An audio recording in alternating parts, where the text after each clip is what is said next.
Butlers come in all shapes and sizes, or at least I assume they do. I've never had one or met one in real life, but I've seen plenty of media that has them, so why not find the best fictional butlers across all media? I guess the only criterion for this list is the characters in question have to be butlers, or at least fill the role of a butler, even if they are not overtly called butlers. And joining me is the butler enthusiast herself, Judgment Meter. I could really use a butler, like an actual person. You don't need a butler. What would you have them do? Make your bed? Well, my bed's already made. Then why do you need a butler if you've already made your own bed? Because I thought he was gonna do my errands. Well, the butler I'm getting you will only be qualified in that. To just make our beds? Yes. Alright. Okay, fine. What would you have a butler do if you had one? Pick up my dry cleaning, get me coffee, walk my dog, make me dinner, pick up groceries, dress me. That's too much stuff. Now, let's serve up the top 10 butlers. Number 10, Norman Berg from the Big O. Billionaire negotiator Roger Smith has control of the clunky yet lovable giant mech, the Big O. He uses it to take on other giant enemies or ships or whoever threatens him or the city. Among his allies are an android named Dorothy and his loyal butler Norman. Just looking at this butler, you can tell he's cool. He doesn't even have to lift a finger and we know he's gonna do awesome things. Look at that tux, that pointy mustache, that eye patch that doesn't need a strap, so he kind of just wears it like a weird monocle. How does his eye patch stay on? Is it like a pressure fit? I don't know. It's fiction. Use your imagination. On one hand, Norman does the basics for Roger, like preparing meals or picking up his suit at the dry cleaners. Roger even casually calls Norman to assist him with those tasks as Roger is taking on giant enemies in Big O, and Norman is so used to Roger's giant robot escapades that his reactions equate to, that makes sense why you can't stop by the store now. Very well, sir. But on the other hand, Norman is fine taking the field to assist Roger if that's the best way he can help his employer. He's clearly friends with Roger and even is like a mentor to him, so Norman puts his life at risk for Roger out of the goodness of his heart. And what's his line of transportation and defense in the field? A ready-for-battle motorcycle. This motorcycle is armored up to take on the largest of ammo and can return the favor with its own mini missile launcher. And because it's a normal-sized motorcycle, it's equipped to go fast, so it can generally outspeed the giant robot-sized enemies, stalling until Roger arrives. Plus, no protection for his body on the motorcycle is either confidence or a lack of foresight, and if he doesn't have to go into the field but still fight off anyone who gets near Roger's estate, this man has a giant machine gun. That thing is bigger than him. Judgment Meter, get hyped for this. He doesn't get in the robot. He has guns, like really big guns, and he takes them and he just shoots them and he goes pew, pew, pew. But he's like a small guy and he's like really polite and, with the suit and the bow tie and he's like, yes sir, yes sir, yes sir. But then he takes out the gun and goes pew, pew. Editor's note, when we tried recording her gun noises for this segment for the first time, I accidentally turned on audio echo and distortion, and it resulted in this lovely sound. He knows all the secrets, but you make me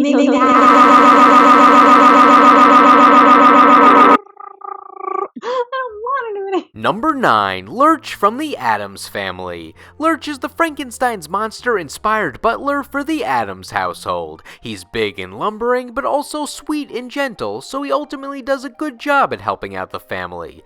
An interesting thing about Lurch's personality is he was originally planned to be a silent character. However, his actor in the 1960s series, Ted Cassidy, improvised Lurch's iconic "You rang" line, and the writers were like, hey, this guy should talk more. By talking more, we heard him react more, which led to more humor based on how unexpected his reactions were considering his size. Either him being rational about a situation that was crazy, or him having a childlike fear about himself not being able to do something. That's actually the most relatable thing about Lurch. In episodes where he has a chance to step out of his comfort zone, he has apprehension about doing something that isn't being a butler. But we learn he can be a talented musician, dancer, dancer, I think he was even a writer at one point. Even if he's uncomfortable, he takes pride in what he does. He's proud of his strength, butler prowess, and whatever else happens in a 22-minute episode. Number 8. Valkenhayn R. Helsing from BlazBlue.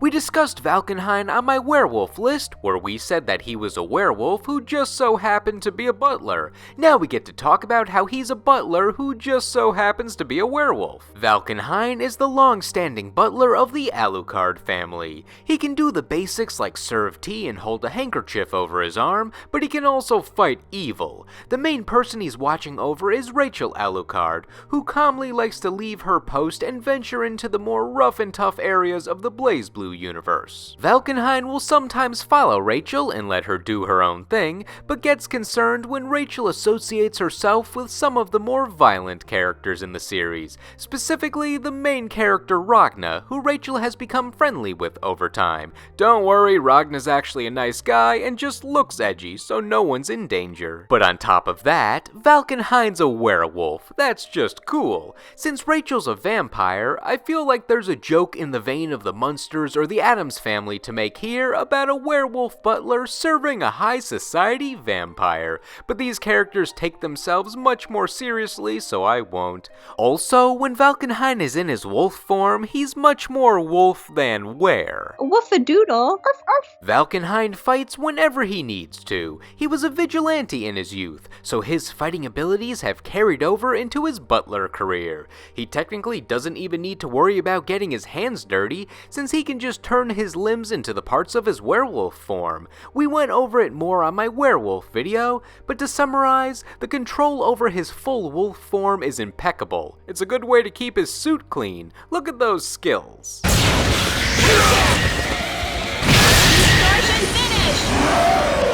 I don't know what just happened, but he has a bow and it glows. Arf, arf. Actually, you'll like this. That ribbon was a gift given to him by Rachel, so he wears it and cherishes it forever. Not sure why only the ribbon remains while the rest of his clothes just evaporate until he's human again, but I'll leave that mystery untouched. Distortion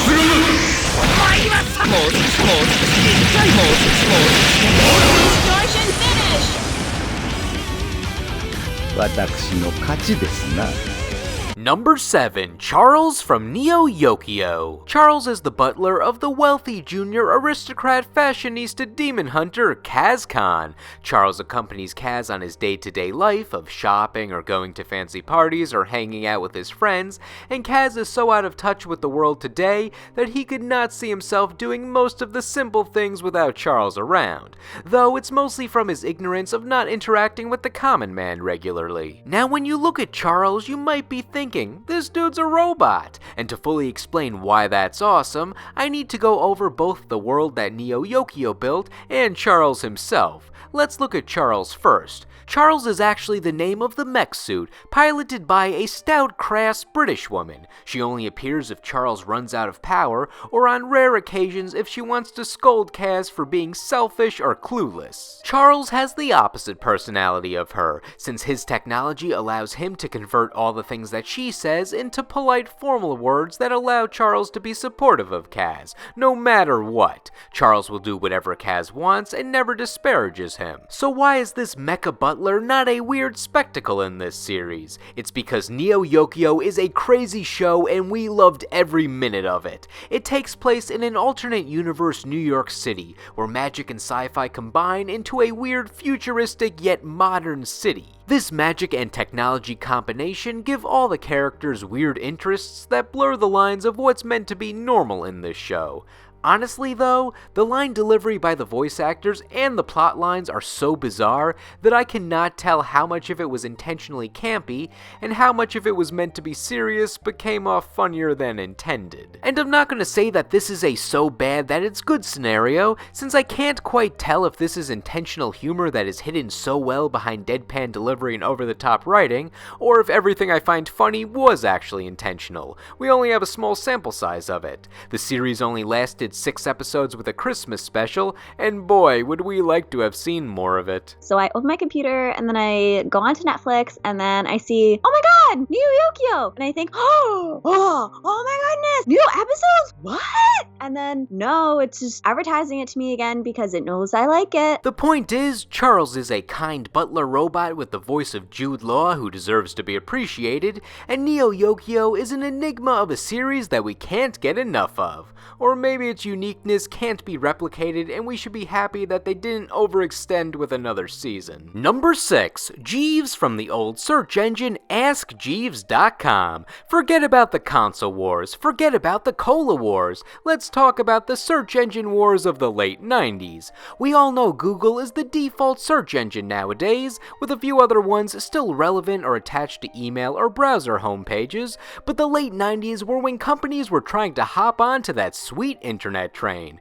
This was around the time people learned it was much easier to look up information from their home computer rather than going to the library or booting up that Microsoft Encarta encyclopedia. While search engines started in the early 90s, it was the second half of the decade when we had ample options appearing, most of which either aren't around anymore today or were absorbed by Yahoo at some point. Or they still do exist, but no one knows about them still existing. They were a weird novelty at first that eventually became a necessity.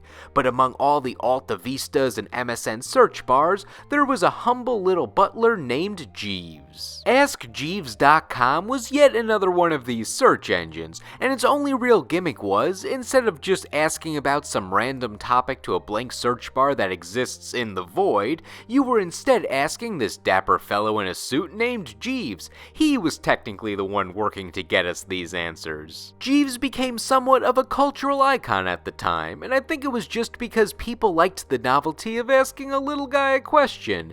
Jeeves was even featured in the Macy's Thanksgiving Day Parade to show how far he went.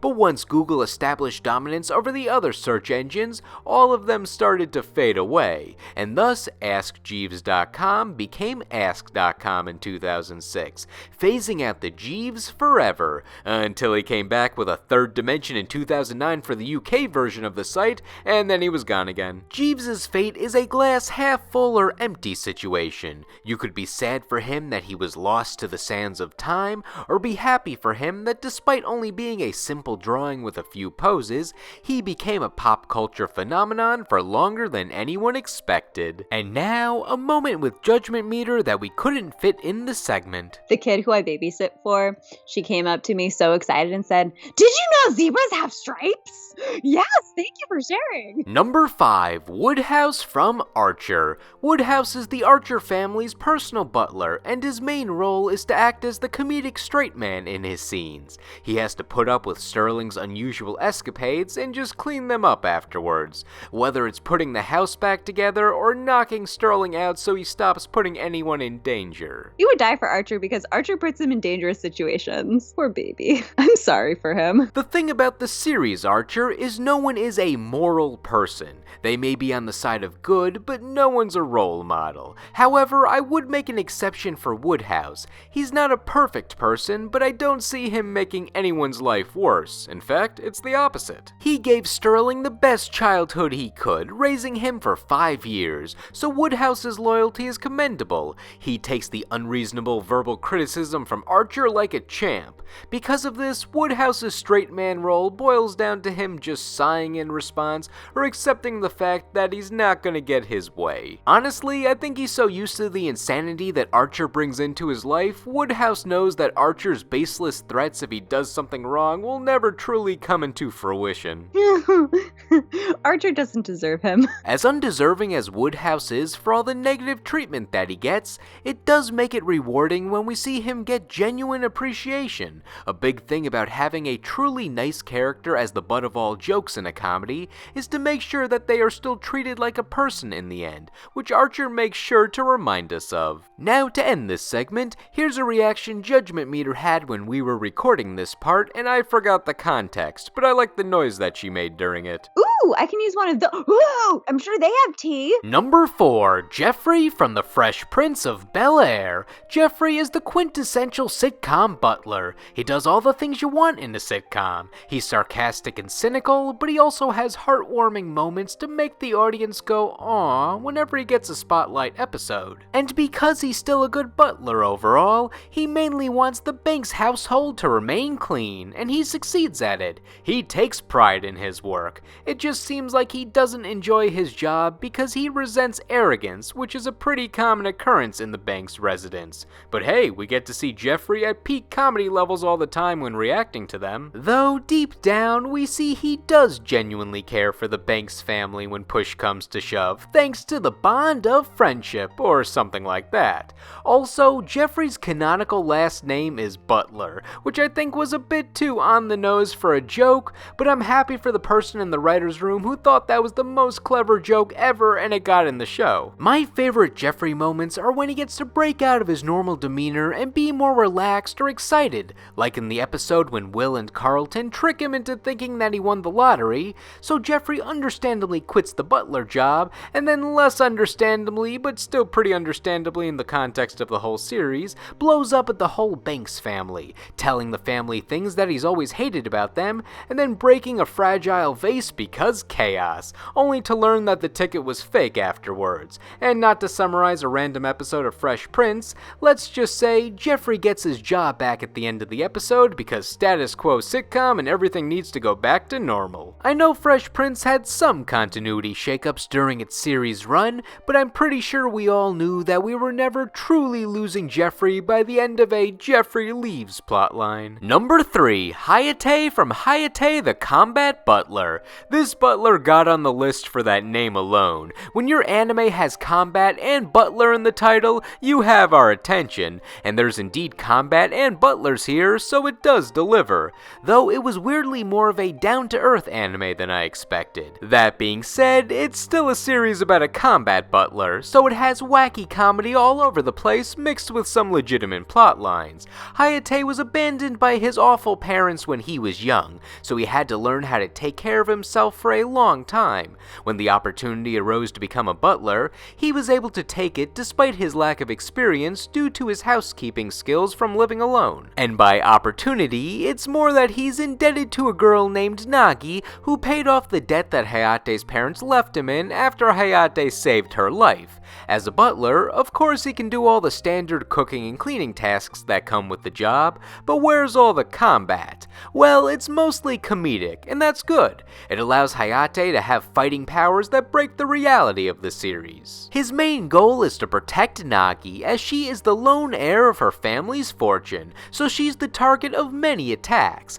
Hayate has to fight off kidnappers, robots, and yes, even UFOs. His physical abilities surpass those of a normal human though, where he can run or bike at the speed of a car, dodge bullets in succession, tank out the strongest punches, bare fist or metal, and can hit real hard. Still, there's technique to Hayate's fighting style, especially with his signature move called Like a Hurricane, where he gathers all the strength in his body to create one almighty punch. And if that attack name gives you 80s music vibes, I'm assuming it's intentional. One of the Hayate movies has the subtitle Heaven is a Place on Earth, which bolsters my theory. Not to mention the plethora of references to other anime that the series more overtly makes. Since the series lasted for over 400 chapters in manga form, there are more detailed explanations in there of what magical forces give Hayate his superhuman powers and more about his past, but I kind of like just watching the early parts of the anime instead, where it seems like Hayate can just do whatever he wants to fit the situation because anime. I love that even his wiki bio states that one of his specialties is can do almost anything. Why does it tell us his body fat ratio? Is that important? It's under 10% if you guys want to know. That's important to you. Number 2, Sebastian from Black Butler. Move over combat butlers, now it's time for demon butlers. Sebastian is the result of 12-year-old CL performing a ritual to summon a demon who will help him get revenge on his parents' murderers. The demon he summons takes the form of a butler, who he names Sebastian, to help the demon fit into the high society life that CL lives. Sebastian fills the role of demon and and Butler quite well. For Demon, he'll protect Ciel under any circumstances, as that's a part of the deal that summoned him, using his horrifying demon powers to consume anyone who bothers Ciel. His true demon form is so terrifying that it's hard to get a good look at him fully, in part because he kills you before you can focus your eyes on him, but also because of suspense. There's wings and sharp teeth and other expected demon stuff, but we don't know what he truly looks like. For his butlering, he takes the job real seriously. Every day, he gets up at 5 a.m. to get the day ready for Ciel, and goes to bed at 2 a.m. when everything is cleaned up. And for sleep, that's for humans. Sebastian. Oh my goodness. Okay, yes, we get it. He's hot. Can I help it that he looks good in every screenshot I take of him? Yeah. Do you have any other reaction noises to make? I don't know. Sebastian's hot. Let's move on. He ultimately was able to pick up on human culture pretty quickly, as he blends in as a butler well. My favorite moments are when he cooks. He really nails that to an art form. There's also some irony there, since in this universe, demons don't have the ability to taste, so even if the food tastes bad, it looks nice. He's also in charge of recruiting new people to work for Ciel, which has some good humor in how particular he is for finding people for the jobs. Like, even though Sebastian's new to this whole being human, he thinks that he's the expert of tidiness. Regardless of your role in maintaining the house, he'll probably call you an imbecile at some point, because you're not doing things as perfectly as he wants. Sure, his demon form is terrifying, and that's where some of the serious aspects of the series are, but the real fear is when this guy is your boss. Though, I guess he has lived up to the high opinion he has of himself. Sebastian is one hell of a butler. This butler may have had a few different iterations over the years, but his impact on the series he's from has become a staple of comic book history. Number 1, Alfred Pennyworth from Batman. Being a part of Batman since the 1940s, Alfred has a lifetime's worth of lore. There are many iterations you could start with. Sometimes we learn about his family history, where his father worked for the Waynes and he's simply continuing the family butler tradition.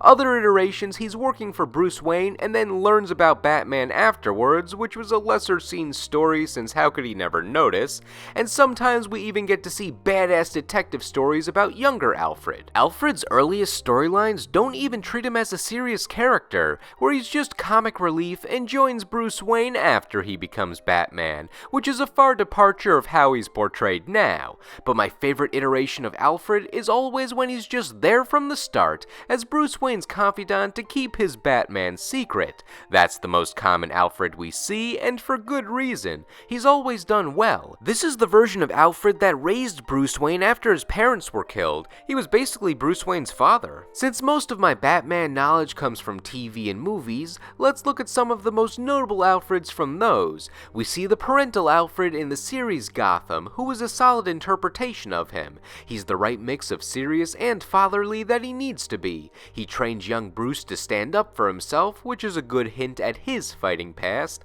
and oversees when Bruce does all of his child genius business transactions. After Bruce became Batman as an adult, Alfred is the guy that Bruce can bounce ideas off of. Both the 90s movies and the Dark Knight trilogy Alfreds were depositories of wisdom, especially the latter. Michael Caine was a quote machine in those movies next to the Joker, and the 90s movies Alfred has the fun fact of his actor being the only actor to portray the same character among all 4 movies. Glad they saved him in Batman and Robin. Another interesting note is basically all the major live-action Alfreds in TV and movies have a full head of hair, while the animated Alfreds are all bald, more closely following the comics. Well, it look bald or balding? Like totally bald or a little bit of hair? Because I gotta know the ratio here. Well, he's got no hair on the top of his head. That means bald. That's not fully bald. He's got side hair. He's just top bald. Okay, yes, there's hair there, but people generally don't count that when talking about bald. I don't think he's ever truly bald. I don't think anyone has really analyzed what goes into the term bald that much. Semantics are important. I love the dynamic of Batman seriously sitting in the Batcave, and Alfred is just there in his formal wear listening to Bruce's ramblings or keeping everything clean.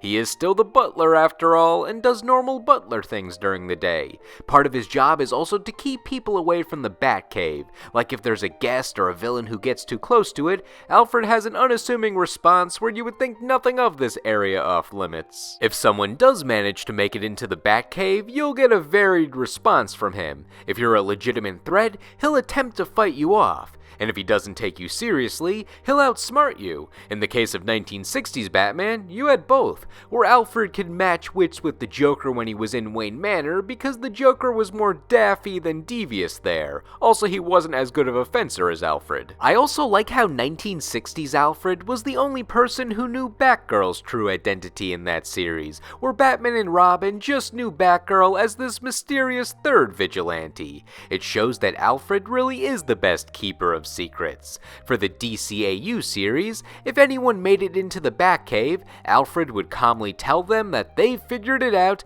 he is Batman. Usually it's just a funny little prank that he pulls on another hero before immediately calling it off, but I like the concept that plan B if Bruce Wayne is ever discovered is that Alfred will take the fall. Not only will he clean up the mansion, but he cleans up your liability, and he cleans up the competition on this list, being the top butler in all media. Now, what did you think? Agree? Disagree? Who may have been overpraised, and who did we leave off this list who could buttle with these other fine gentlemen? Let us know in the comments. Anyway, thank you all for watching, and we will see you in the next video.